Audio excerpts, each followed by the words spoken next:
Ti nuk mund ta lesh këtë detyrim paraqitje, sa ai çanferrën ikën. E ka thjesht atje duhet t'i ndalosh me patjetër pasaportën. Pra, ju po më thoni që në rastin e zonjës Karçanit, duke qenë se ka një ngarkesë të rëndë veprash penale që ka dhe grup të strukturuar brenda, për mendimin tim, nuk do duhet të ishte detyrim paraqitje. Nuk do duhet të ishte detyrim paraqitje. Masën që kishte, arrest shtëpie. Atë masë që kishte, nuk isha për me arrest me burgë, po ta them. Jo, po mirë, edhe për shkak tjetër. Nuk jam për arrestin me burgë, për mua është Spaku realisht i ka ruajtur zonja atë për të qenë korrekt. Në ç'kuptim ka këtë? Arrest me burg nuk para kam dëgjuar. Ka pasur zonja të akuzuara shumë ato zyrtare dhe e di që Spaku ka vetëm 15-20% të veprave penale në gjithë Shqipërinë? Po ti e di që ka pas. Pjesë më të madhe kanë ata, më se neve themi Spaku, ne themi ujku çakalli bën kërdinane. Ka pasur goxha zonja që janë akuzuar nga Spaku. Dakord, por qenë sinqert. Po më dakord tani unë unë nuk jam për arrestin me burg. Rregull. Çfarë të them tani? Nuk jam për arrestin, po ama jo ta lëshosh dorën në këtë lloj farfeje, po të ndonjë tjetër. Zonja arrest shtëpie e ka pas kryt normale arrestin e shtëpisë, funditës. Është aksesueshme ndjes gjykata e lartë nga ndikimet politike. Këtu nuk ka njeri që nuk bëhet politik o burr. Ty kur të bëhet gjykata kushtetuese, që është ajka e gjyqësorit, ajka më. Një herë ka pasur mundësinë gjykata kushtetuese për të dhënë një vendim unikal botëror, te rasti i Belinda Ballukut e bën 4-4, e bën çorap. Më mirë ta kishin lënë kundër opinionit publik dhe prokuror-ministrit se sa e lanë ashtu 4-4. Se duhet dal tani në një termin tjetër. Por ja pra është okay për ta kuptuar. Kjo është në pak fjalë dhe historia. Sigurisht me gjykata e lartë, në një mënyrë apo në tjetër prezumohet se edhe ajo ka gjyqtar, domethënë, të cilët i kanë kaluar filtrat e gjykatave të para, të apelit dhe janë atje për shkak domethënë të profesionalizmit që kanë, sepse unë nuk mund të them domethënë që ata nuk janë gjyqtarë të mirë, sigurisht janë gjyqtarë shumë të mirë. Janë të mirë, po jo se janë të pandikueshëm. Sigurisht janë ndikueshëm. Dhe këta kanë ndryshimin se ndikohen vetëm nga politika. S'mund ndikohen nga qytetarët, nuk i arrin dot qytetarët ata. E qartë. Mirë avokat, ne kemi edhe një çështje të fundit që nuk dua ta diskutojmë së bashku. Dhe bëhet fjalë pikërisht për një raport të vitit 2025 të prokurorisë së përgjithshme, i cili thot dhe tregon ngarkesën që kanë le të themi prokurorët me çështjet. Dhe unë dua të kuptoj sonte me avokat Leonard Karajn sa ngarkuar është prokuroria ose prokurorët këtu në Shqipëri, sa e lehtë është që tetohet një çështje të shkojë për gjykim dhe të tjera me radhë, sepse dua që t'i vim në ndihmë qytetarëve shqiptar të kuptojnë se çfarë drejtësie kanë përballë. Sila regjia. Tani çfarë ka ndodhur? Unë do shfaq një grafik këtu, edhe banis tek çështja e hetimit. Për sa i përket përgjimeve, gjatë vitit 2025 është përdorur përgjimi i komunikimeve elektronike nga prokurorët në fazën e hetimeve paraprak avokat dhe thotë si mjet për sigurimin e provës në 356 procedime penale, pra 356 dosje. Është realizuar përgjimi për 1771 pajisje fundore në përdorim të 1642 subjekteve, ndaj të cilëve ishte lejuar përgjimi. Në total janë ekzekutuar 822 vendime për përgjim të autorizuar nga gjykata dhe 406 urdhra autorizime të prokurorit. Goxha telefona që nga përgjuar 1771, domethënë. Po vend spionësh jemi ne. Vend sim ka sim. Po tregon që dhe i numër të lartë i këtyre që bën aktivitet kriminal edhe që flasin telefon çudi e madhe. Tani, të ndalemi tek ngarkesa. Për vitin 2023, janë regjistruar 24.095 dosje. Janë të mbartura 21.000 që i bie nga viti 2022 edhe më përpara. Nuk është filluar hetimi fare për 9.946 dosje dhe ka rifilluar për 201. Tani shkojmë te 2025, dhe shikojmë është kurba në rritje. Tani kemi të regjistruara për vitin 2025 në prokurori avokat 27.049 dosje. Të mbartura janë 22.825 dhe mos filluar 16.275. Do mi tregosh tani pak të shifrat për audiencën, mi thjeshton do të pak? S'ke që ati thjeshtosh aty. Janë regjistruar 27.000 procedime penale. Ato janë alarmante. Alarmante? Po sigurisht. E di çfarë do të thënë që ti të mos kesh filluar akoma procedimet penale, mos i kesh kapur me dorë 16.000 e kusur dosje? 16.275 dosje. Po, si ke kapur me dorë fare. Zero. Është vlerësuar që nuk duhet fillohet apo s'kam pas mundësi të nis, apo të dyja bashkë, të kombinojnë të dyja bashkë. Më shikoj të dyja bashkë. Ti mos kujto të më thënë që ne kemi prokurorë të cilët shkojnë aty në orën 8 të mëngjesit dhe deri në orën 4 e vrasin trurin në letra të mëdhenësisë si që të hetojnë dhe të zbardhin çështje apo edhe të mbarojnë ato çështje. Mos e shikojnë në këtë lloj aspekti. Pak më skeptik duhet jemi? Ta shikojmë pak më me shumë herë më shumë me dyshim. Absolutisht shumë herë më shumë.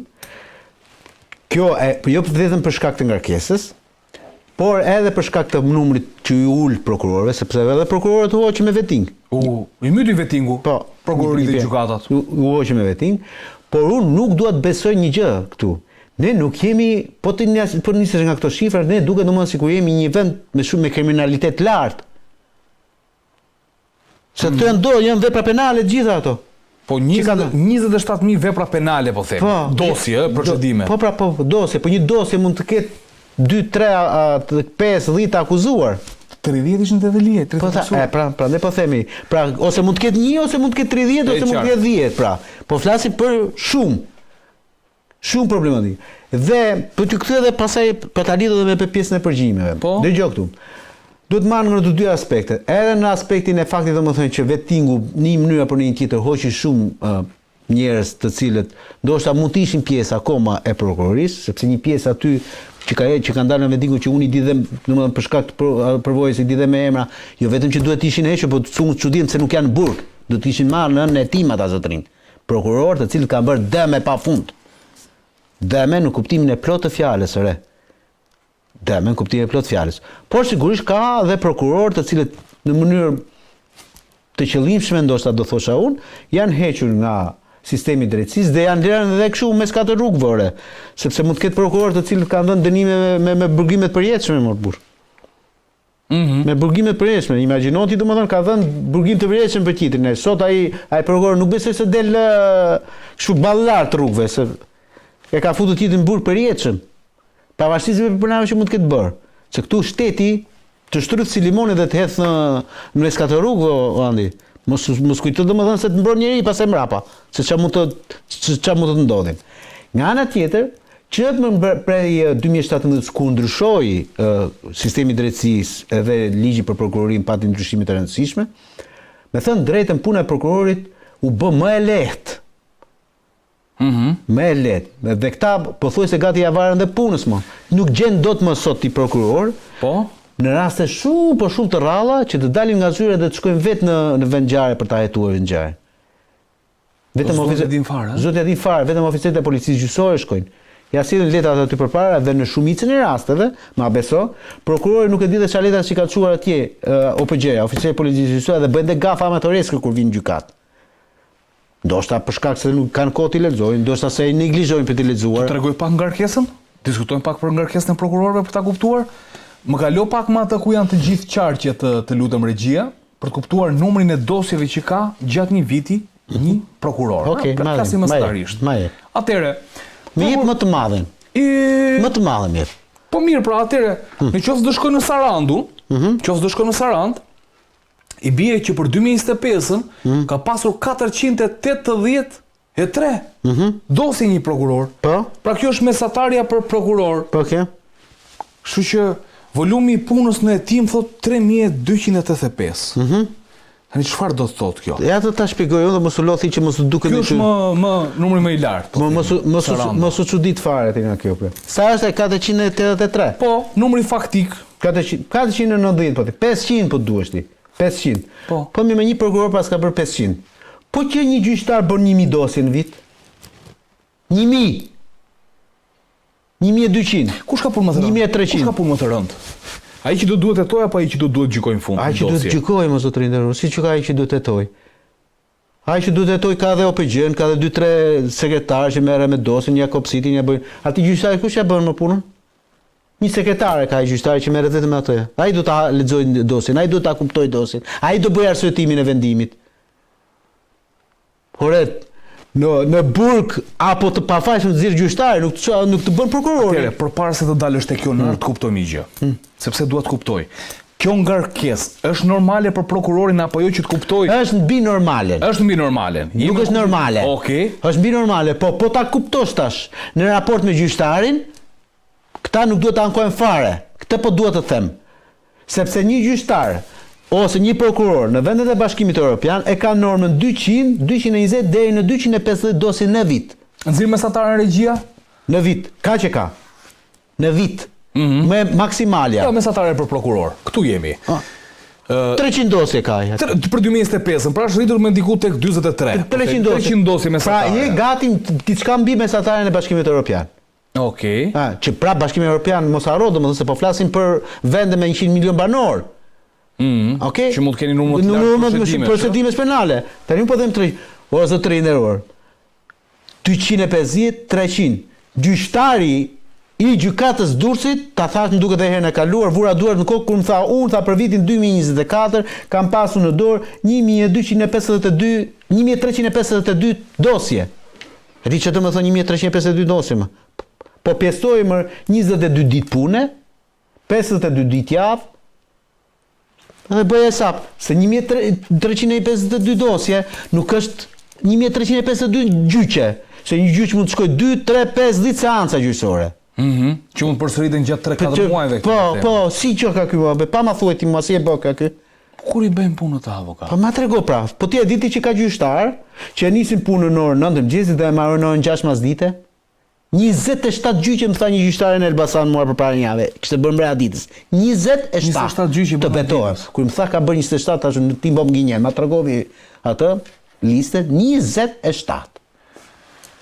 Po mirë, tani të bëj. Do t'ja them dhe emrin, se s'ka asnjë. Fore, është Sheroin. Është zonjë. Po Sheroin që s'ka për aq. Lika. Suela Lika. Po, gjyqtarja. Gjyqtarja kishte më thënë, avokata sepse po i kërkoja diçka kështu. Kam bërë 27 gjyqe. Hajde shifi. Se besova. Ja shifi tha. Mendoj që nga lllatari fare. Atë si, tani çka kërkon ti tani? Domethënë me 27 gjyqe nuk të del koha të marrësh dosjen dhe vesh për salla. S'të del kod, nuk e di. Nuk të del, jo, fizike. Po mirë tani të bëj një. Nga ora 8 mëngjesit deri në orën 6 masdite. Ja pyetja që kam unë. Merret drejtësia kështu ajo drejtësi reale që ti, ajo dosja drejtohet nga fillimi në fund. Ti po thua drejtësi cilësore. Cilësore. Ka drejtësi cilësore në Shqipëri, jo zotëri. Ka mënyrë për ta bërë drejtësinë cilësore. E kupton ti kur ju jeni avokat, mbroni 10 qindra e mira klient çdo muaj. Tani kur shkon atje tek salla e gjyqit, e kupton atë gjyqtarin kur nuk ka pasur kohë ta lexojë dosjen dhe hallakatet. Po sigurisht që jo hallakatet, po nuk është ajo që do nuk tregon ndoshta domethënë që edhe për shkak të ngarkesës, mos e njeriu nuk është robot drejt që mori, që ka një lloj jo qartësie në atë, nuk para të dëgjon për atë që thua ti, po e ka rutina që do të thotë pa në kaq procedura kaq për ta mbaruar atë si histori, pra nuk të dëgjon. Po ka shumë raste, domethënë dhe kjo jo për të keq, po për të mirë, që gjyqtar përpara se të thonë gjyqin thonë, o avokat, po ose palve, po si është kjo historia që ta kuptoj përpara pa lexuar këtë? Pra që të futet në thelbin e gjës. Kjo nuk është sakrilegj, është gjë shumë e mirë që dhe gjyqtari të kuptojë se për çfarë po e fjalë. Për çfarë do ja drejtësi? Por reforma në drejtësi solli këto problematika, sepse rriti jashtëzakonisht shumë burokracinë. Rriti burokracinë, edhe shkolla e magjistraturës në këto 10 vitet e fundit I ka hyshtu këta gjyqtarët e rinj me këtë lloj burokracie. Vjen gjyqtari dhe tenton me çdo mënyrë, domethënë që të bëj shpalljen e vendimit, arsyetimin e vendimit me 15, 20, 30, 50 faqe. Po pse më? Sepse kështu është mëkuar nga gjyganti Ben Rakipi. Jo më burrë. Po pse nuk ndryshon këtë praktikë? 5 faqe. Ne kanë bërë këta më dhe u kërkojnë dhe llogari më. Ore, kaq, ndahet burri nga gruaja. Po. Neni I kodit familjes, kodi procedurës civile, domethënë që normon mënyrën e bërjes së çështjes gjyqësore, nëse kanë fëmijë, edhe neni për fëmijët, ndahen më. 4-5 gjëra, 4-5 nene. Po kaq për se çfarë do I thuash ti? Unë kam marrë në gjykat për tu ndarë. Pastaj plus kësa ka idiotizmat e këtij 3 seanca pajtimore thotë. Or njeri. Po më të ma tregoj një herë një gjyqtar mua që ka shkuar burri e grua dhe janë pajtuar në gjykat. Se pa e bëj kur. Ka nga këto seanca që duan ti pajtojnë. 3 seanca. E kanë me detyrim. Me detyrim 3 seanca. Me detyrim 3 seanca pajtimore. E kërkon shteti që mos ndahen. politik pra do të Po nuk me jo, kjo është çështje domethënë sepse kjo vjen derivat i atyre të Bashkimit Evropian. Kjo është praktika europiane e gjës. Po europianë ka dhe një gjë tjetër, se ata kanë dhe marrëveshjen në para kontraktuale, më bëjmë marrëveshjen për jashtë dhe mbaron filmi aty, nuk keni gjykatë. Ai kanë mendjen për tu ndar, shkon në 3 seanca kot. Po, dhe paditësi është i detyruar të shkojnë në gjykatë. Është i detyruar, mos ndryshe, edhe pse ka përfaqësues, është i detyruar të vijë ai në gjykatë. Pra këto janë ca burokracira të sistemit procedurial shqiptar, të cilat do duhet ishin anashkaluar mo. Ore bëjmë marrëveshje, më le të vinë tek gjyqtari, tek avokati apo tek ndërmjetësi, se ne kemi ndërmjetës mo. Ne të bëjmë deklaratë, në duhet ndahemi neve, kështu marrë. Merre deklaratën çojnë në gjykatë. Ti e çon gjykata, prap gjykata thotë nuk të ndan, thotë do të bësh procesin gjyqësor. Ore, kjo është budallik. Pra janë disa gjëra, andi që po ta them edhe një herë tjetër, të cilat do duhet të normohen. Mënyra e normimit është, nuk e ashtu siç nxorën vendim unifikues. Për këtë çështje nxjerrin vendim unifikues për këtë mo. Ose, ja të themi rasti dhe për shembull që shumë njerëz si na shikojnë ne tani, mund të jenë shumë të interesuar sepse e shikoj, është rutinë e punës. E ka mënyrë për ta bërë qoftë gjykata e lartë në vendimin unifikues, po qoftë edhe qeveria, në vetvete. Ne sot akoma bëjmë gjyqje pensionesh. Tani, dikush që është avokat, që është kolegu im, thotë, Nardo, 300 ke, thotë, ne punë po kemi. Po nuk e shikoj si punë në këtë histori. Unë e shikoj për ata gjynafqarët më, ai ka punuar, me dëgjoni një, ai ka punuar sepse ne kemi akoma rangun e personave që kanë punuar në kohën e Enverit. Po, sepse ajo kohë pensioni është. Kush është sot 60 vjeç që 60 vjeç të dali? Tani, e para njëherë është detyrimi i shtetit për të më ruajtur mua librezën e punës, vitet e punës. Nuk e ka mund detyrimër. E ka punë dhënësi, nuk e ka punë marrësi. Një regjistër shtetëror. Po, dhe nëse ti mua ma humb regjistrin, punë ditët e mia të punës, është faji jot më, nuk është faji im. Nuk duhet të vi unë më të çoj ISSH apo DRSH në gjyq. Po nuk e kanë rregulluar këtë. Me çfarë e kanë rregulluar më? Kam përshtypjen që Instituti i Sigurimeve Shoqërore i ja ka njohur këto vitet. Në mos gabofsha që jam gabim. Ka nxjerrë një tip vendimi që i unifikues, një gjyqtar i gjykatës Tiranës, Ervin Pollozhani ka emrin, që ka bërë para disa kohësh dhe të gjithë e marrin tani për referencë, pra atë që quhej domethënë ligji i parazitizmit. Ai e nxori këtë ai shpiku dhe bravo i qoftë që e shpiku, se nuk që në kohën e Enverit nuk lindë njëri pa punë. Ose do ishe në burg, ose do ishe në punë, se ishte pamundur. Po mirë, bën sens, ë? Bën sens, absolutisht, dhe kjo doli. Por prap DRSH nuk ta pranon këtë gjë. Se s'dua, thotë, nuk si ka mund të shkoj, ai them unë, duhet t'i kesh. Tani si rregullohet kjo? Ose me një vendim unifikues, sepse është e qartë, është problemi jot, nuk është problemi im. Edhe në 97, nëse janë ndjekur letrat, po s'është dikur se është faji im, është faji i shtetit. Ose me një VKM të veçantë të Këshillit të Ministrave, të qeverisë. Pse?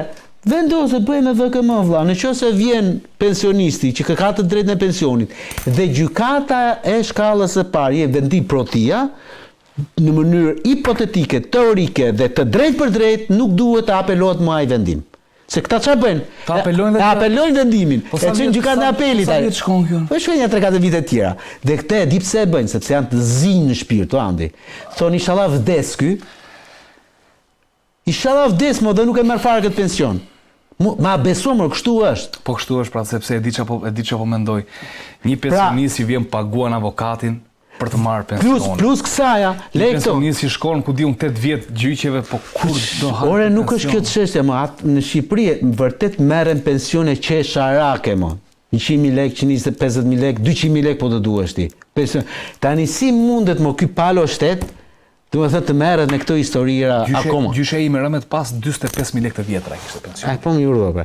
Pra këto janë vendime që unë po them domethënë të cilat mund të rregullohen, por këta nuk duan më ti bëjnë. Ta nuk duan më. Ta dinë qytetarët shqiptarë se ndoshta se dinë. A dinë qytetarët shqiptarë që ai që ka qenë deputet ose ministër në këto 30-40 vitet e fundit mund të marrin pension deri në 2 milion lekë i merr sot. Ka dalë pension një nga këta gallarët e Partisë Socialiste para pak kohësh.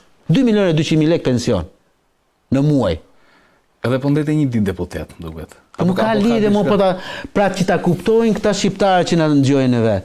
Kur juve kujtoni dhe kërkoni ato 200.000 lekë tuaj, duhet ta dini se këta gallarë që vendosin për ju marrin 2 milion.